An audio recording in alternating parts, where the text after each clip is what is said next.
calling on people all across the world to initiate various forms of boycott, divestment, and sanctions against Israel until it meets its obligations under international law in 3 ways. It's a campaign, a tactic of using boycott, divestment, and sanctions based on grassroots, rights-based, until Israel does 3 things. It is not there to destroy Israel.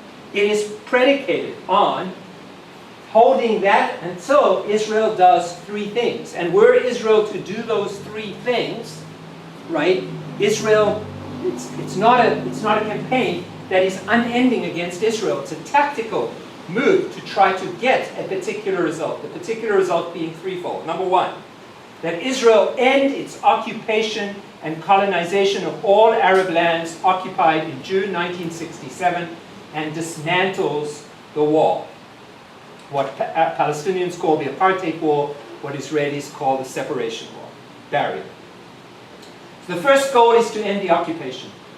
The second goal is to recognize the fundamental rights of Arab Palestinian citizens of Israel to full equality. To full equality. It is true that Arab citizens of Israel have the franchise and have some democratic rights in Israel, but they have many, many discriminatory measures against Arab citizens of Israel. And Arab citizens of Israel are second-class citizens in Israel in terms of many, many different aspects of Israeli society. And the second demand is that they be given full equality. The third demand is the most controversial. The third demand is until Israel respects, protects, and promotes the right of Palestinian refugees to return to their homes and properties as stipulated in Resolution 194. So for this you need to understand what the right of return is. The third demand is for the recognition of what Palestinians call the right of return, not to be confused with the law of return. The law of return is what gives me a right to become a citizen automatically in Israel, although there's an interesting connection between them. So in 1947 to 1948, 3/4 of the Palestinian population of Palestine became refugees.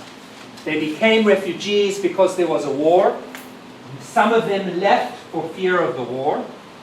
Many, maybe most, left because they were expelled by Israeli forces who expelled them from their homes and chased them out of Palestine.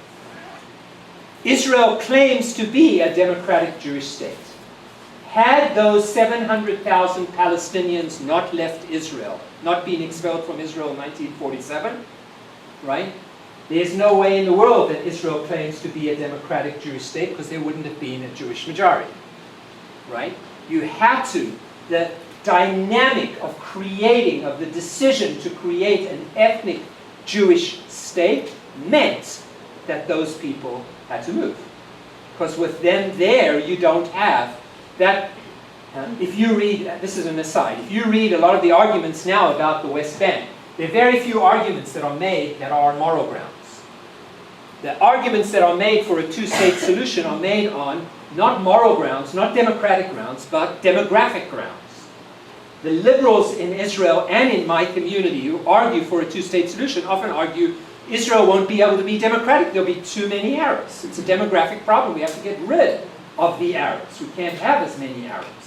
It's not a very appealing argument, actually, right? But that's what happened in 1947. And in 1947, the United Nations Resolution 194, accepted by most countries in the world, and in fact even accepted by Israel, was that these refugees had the right to return to their home, much like any other refugee has the right to return to their home. Over this weekend, I'm busy to have guests over at my house whose family lived in Germany during the Holocaust.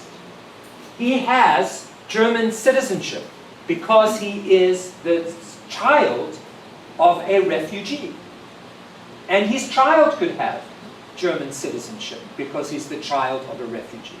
The right of return is the right of Palestinians to have the right to choose whether they want to go back to their homes and properties in Israel. It does not mean the implementation of every Palestinian's going back to their homes in Israel. It does not mean that. It means an acceptance of the right. Everyone accepts that there is to be a negotiation about how that's going to happen. You can't just suddenly have the refugees, and nor are all the refugees and their children going to want to go back to the homes. Many of them have set up lives in other countries. The BDS call with those three principles to end the occupation, to give equal rights to Arabs and to Arab citizens of Israel, and to recognize Resolution 194, there are 3 steps in order to make that happen. Boycott, divestment, and sanctions. Boycott is clear, so let's talk about what they are. Boycott. Boycott means to boycott goods or services that come from, and companies that profit from the violation of Palestinian rights. So you may want to boycott Israeli foods or products that are made on the West Bank, or Israeli products that are made in Israel itself, as a tactic to bring pressure on Israel. Divestment means targeting corporations complicit in the violation of Palestinian rights through university portfolios, pension portfolios that are not, and the withdrawal of money, much like was done with South Africa, that are invested in companies that specifically help Israel in terms of the occupation. Sanctions are governmental usually. They are an essential part of disapproving a country's actions, such as in the international forums. There are a number of characteristics of BDS that I want to mention that I think are very important. BDS is a tactic for change. It is not a philosophy about a particular political character of Israel or something. It's a tactic. In South Africa, it was a tactic used to secure equality. It's been used in the civil rights movement. It's used in this country countless times. It's used by this country countless times. It's used by the Israeli government almost every day in many different ways, against many different situations, to affect some goal that they want. It's a tactic. That's what BDS is. The BDS movement is simple. It is rights-based. What do I mean by that? Its demand is simply the demand for equal rights. For equal rights in the occupied territories, for equal rights in Israel. It's a rights-based movement. It's not a movement that says there should be 1 state, 3 states, 4 states, a federation, a confederation, all kinds of political arrangement. It is not based on that. It's based on human beings. Every human being sitting here, regardless of ethnicity, religion, color, all kinds of things, have basic human rights. It's something that's fundamental, that's clear, that we all accept. And that's the fundamental goal of BDS. And it's not based on a particular solution. It is non-violent. It is a non-violent campaign. That part of the world, much like South Africa, where I grew up in, has had so much violence where people kill one another. Till this very day, people kill one another in this conflict. What is really attractive about BDS is that it's a non-violent movement, a non-violent campaign. It's a hopeful strategy. Fifth, it is grassroots. What BDS does is it gives you, and you, and you, and you, and me, the capacity to choose a way in which we will stand up for justice for everyone who lives in Israel and Palestine. To stand up for justice and security for everyone. And it won't make me and you and everyone else here dependent on a particular president of the United States, whoever happens to be president, to make that happen, because the chances of the president making that happen are very, very, very, very slim.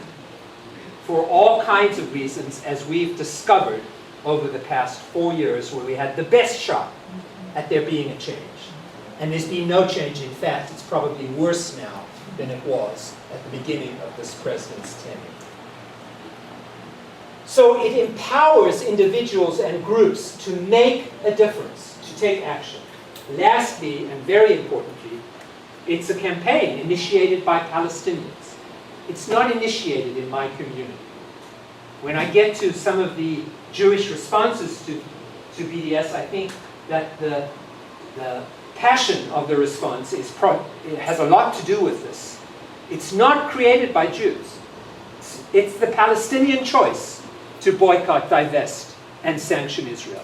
And as a Jew, I couldn't imagine why a Palestinian wouldn't support boycott, divestment, and sanctions against Israel. Israel is the oppressor to Palestinians. Why wouldn't they? The question of how I react to it as a Jew is a question I could see a Jew choosing not to support that. As it happens, I'm a Jew who feels in sympathy with it.